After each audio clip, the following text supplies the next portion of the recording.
So today we're going to be talking about pairing the hearing aids to the multi-mic and how you can use it. So it's rather easy. You would just hold the power button till you see a green light. That means it's on.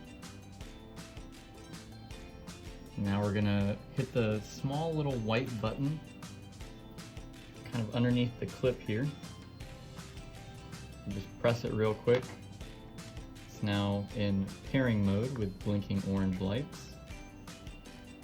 You'll have the hearing aids open with battery doors and then close the battery doors. It'll continue to blink until it's should be paired because it went back to green, and now you're paired.